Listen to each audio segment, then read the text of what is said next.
Furious world leaders are rejecting Donald Trump to his face. Saudi Arabia rejecting Donald Trump to his face. Qatar rejecting Donald Trump to his face. Pakistan not just rejecting Donald Trump to his face, but taking a trip to China and talking about how the bond between Pakistan and China have never been stronger. Spain once again denying the U.S. any ability to go over Spain's airspace in order to conduct unlawful war operations in Iran and abroad. We're seeing country after country assert itself, pushing back against the Trump regime. We also learned that during Donald Trump's meeting with Xi Jinping threatened Donald Trump regarding Japan and told Donald Trump that you need to get Japan to stop standing up to China. Trump looks weaker and weaker by the day. I want to break down what went down. Let's first take a look at Saudi Arabia rejecting Donald Trump. So by now, I'm sure you know from our reporting, Donald Trump demanded all Arab nations join the Abraham Accords and become official allies with Israel if Arab nations want Donald Trump to enter into a peace agreement with Iran. Somehow Donald Trump now equates a peace deal with Iran to all Arab nations have to enter into the Abraham Accords with Israel and normalize relations, when most Arab nations said that they are not going to do that until Israel recognizes a two-state solution and Palestine becomes officially recognized and Israel stops the genocide. And Donald Trump tried to coerce these Arab nations, and they just said absolutely not. Saudi sources immediately told CNN Saudi Arabia will not normalize relations with Israel except after the existence of an irreversible path leading to the establishment of a Palestinian state. Similarly, Pakistan's Ministry of Foreign Affairs and their Minister of Foreign Affairs immediately did a press conference rejecting any compromise on the Abraham Accords, firmly stating that its benchmark remains an independent, viable, and contiguous state of Palestine as its precondition. We saw Qatar do that as well. And I'll show you, the Pakistan Ministry of Foreign Affairs did a press conference right away. I'll show you what went down. Let's play this clip. About Abraham Accord, the spirit is that, Abraham being the common heritage and the common forefather of the three great revealed religions, including Judaism, so there is a certain context to that.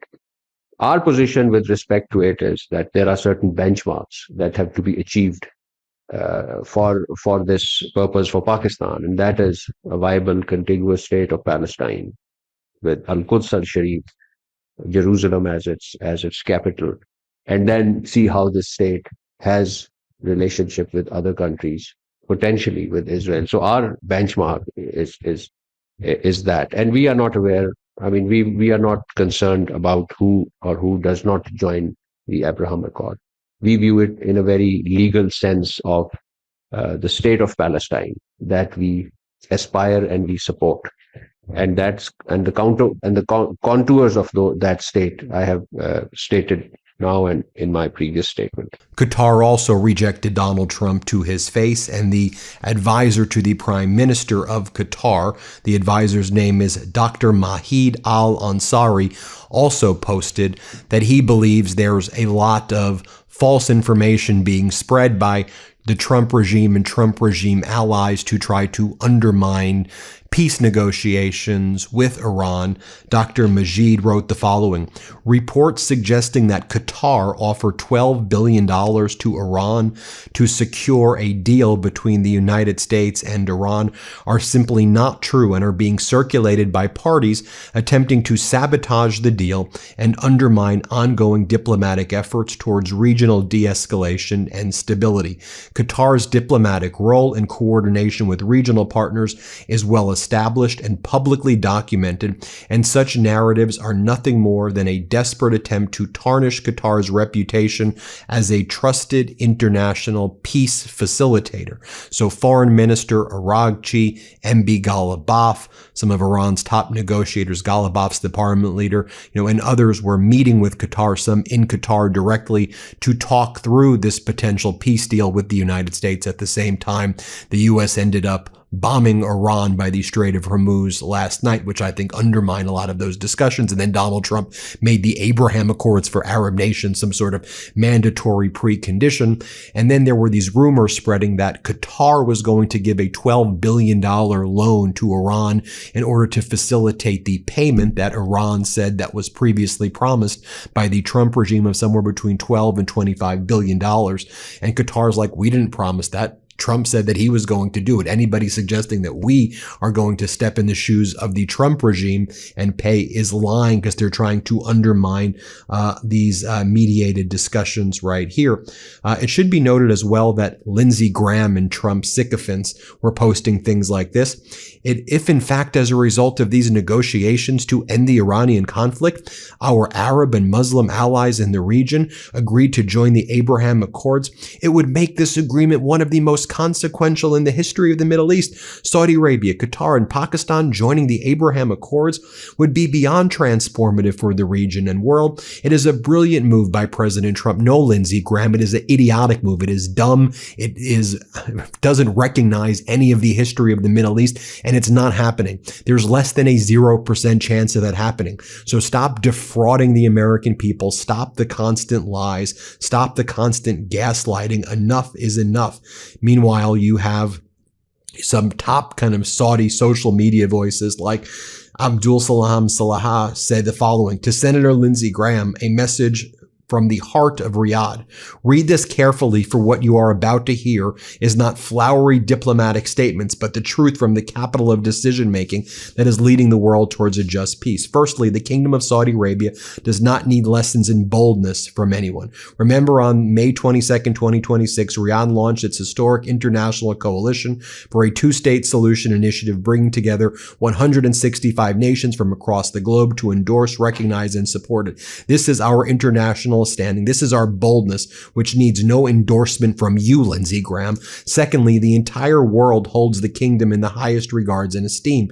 We build our strategic relations with the East and the West, with Beijing, Moscow, and Washington, and with the European Union, Britain, and other influential international powers in accordance with our national interest and our firm principles, not according to anyone's dictates. And if you issue a statement linking the continuation of relations or threatening grave repercussions, you are thereby, in the most blatant manner, undermining the historic strategic relationship between the kingdom and the United States. Such crude language is unbecoming of allies, and we address it only to those who are ignorant of the kingdom's standing and prestige. Thirdly, who inspired you to ask us to join the Abraham Accords, as if you were doing us a favor or dictating our choices? Let us be clear with you. Our position on the Palestinian cause is not a bargaining chip, and neither threats nor enticements will sway it. There will be no peace without the establishment of an independent Palestinian state with East Jerusalem as its capital. This is the position we have declared to the world, and this is the essence of our initiative, which 165 countries have rallied behind. We are on the right side of history, and international legitimacy is on our side. Fourthly, a word of free advice. Before you threaten and make threats, take a good look at the bigger picture. The Kingdom of Saudi Arabia draws its strength first from God, then from its wise leaders throughout the centuries. And then it goes on to say, rest assured that history proves that Riyadh has never bowed down and will not bow down today. So you have strong statements like that coming out over there. Then you have Pakistan's Prime Minister Sharif. He was in China meeting with Xi Jinping yesterday. And while you have, Donald Trump being told by Xi Jinping, America's a declining nation, and Donald Trump just took it like the weak, pathetic creature that he is, as Xi Jinping was insulting the United States to Donald Trump's weak and pathetic face. Donald Trump's like, okay, I guess we're weak. But I made it hot, right, Xi? I made it hot, huh? Didn't I make it hot? I'll show you what was going down. And this is not a coincidence, folks, when you put all of the pieces of the puzzle together. Who was in China before Donald Trump arrived? Iran's Foreign Minister Araghchi. Then Trump arrives, makes a fool of himself. Who's there right after? You have Putin. Then you have Pakistan's Prime Minister Sharif. At the same exact time, Rubio was in India, making a fool of himself in India, and basically, botching these questions when they say, well, what do you make about people who think the United States is racist as to Indians, as to lots of other people as well, as a result of, statements that were made. Rubio was like, we have stupid people. You have stupid people too. Yeah, they were talking about Donald Trump there also, though. Rubio was pretty clear. But while Rubio was in India, you had Prime Minister Sharif of Pakistan in China. India's more allied with China. Pakistan is more allied with China. Trump has alienated everybody. And here's what Pakistan's Prime Minister Sharif had to say. Play this clip. Our two iron brother countries, and this unique relationship is next to none. Your Excellency, last year I witnessed Chinese military prowess at the parade.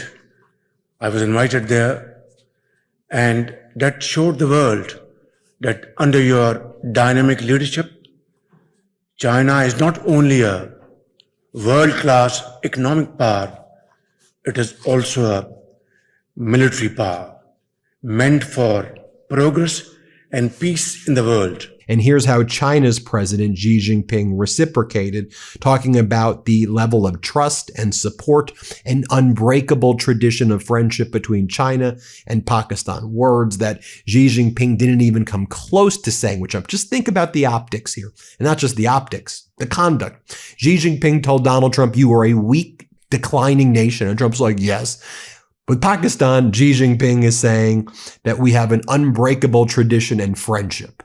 This is what went down, so you can see for yourself. Play this clip. Constructive role of Pakistan. Since we established diplomatic ties 75 years ago, China and Pakistan have understood each other, trusted each other, and supported each other, forging an unbreakable tradition of friendship.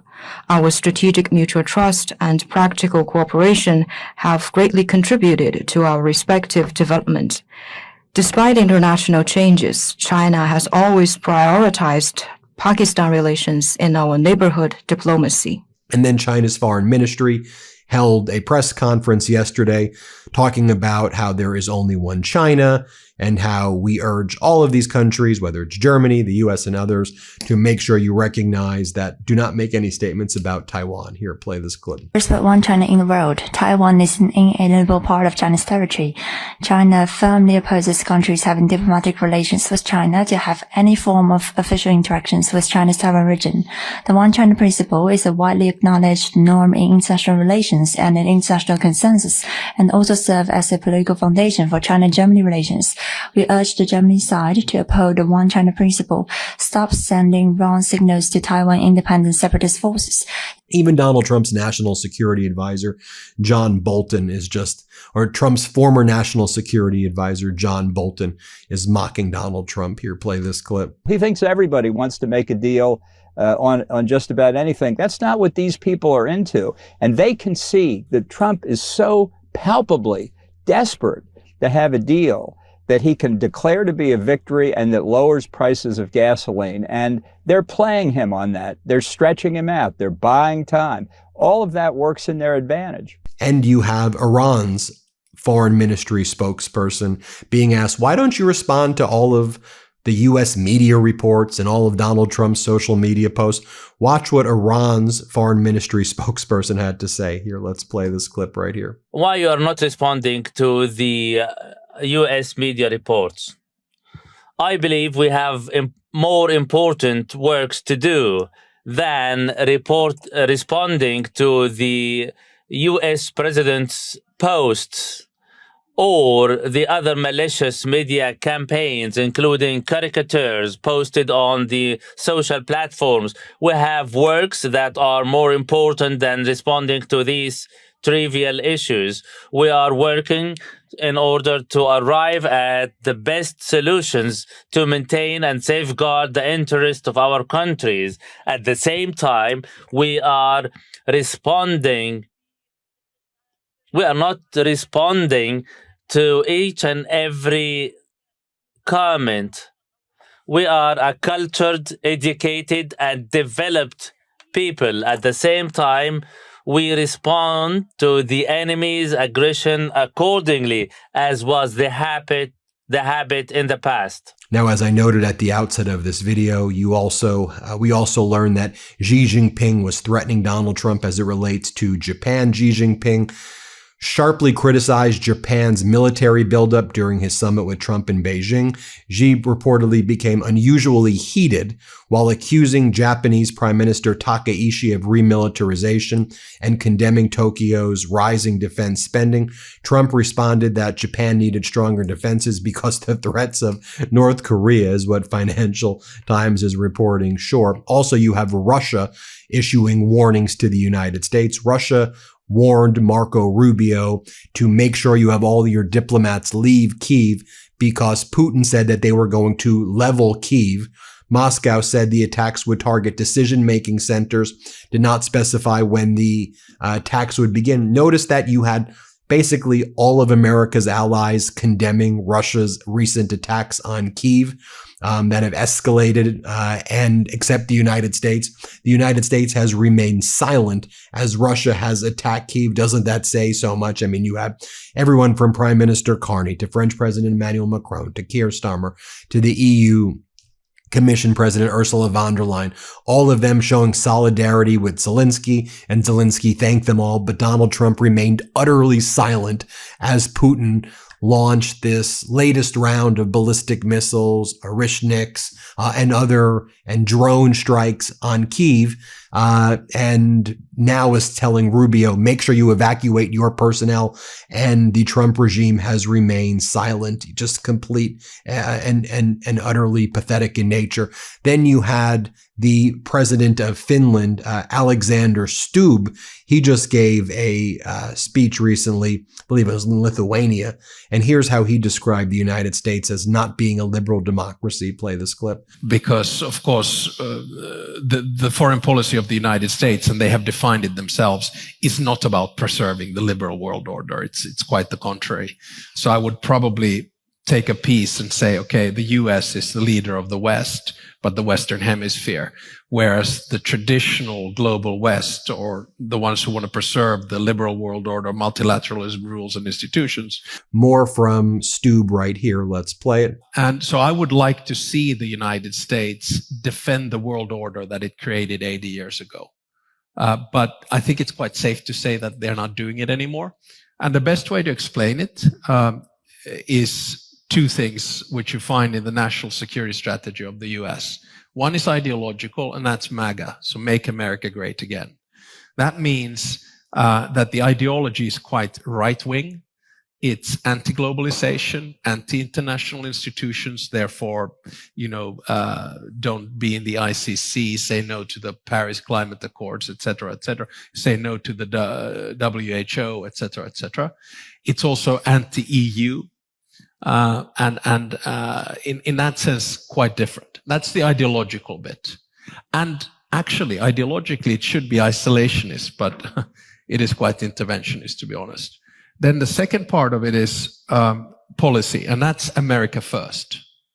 And there, the pecking order is number one, Western Hemisphere, number two, Indo-Pacific, number three, Europe, number four, Middle East, and number five, Africa.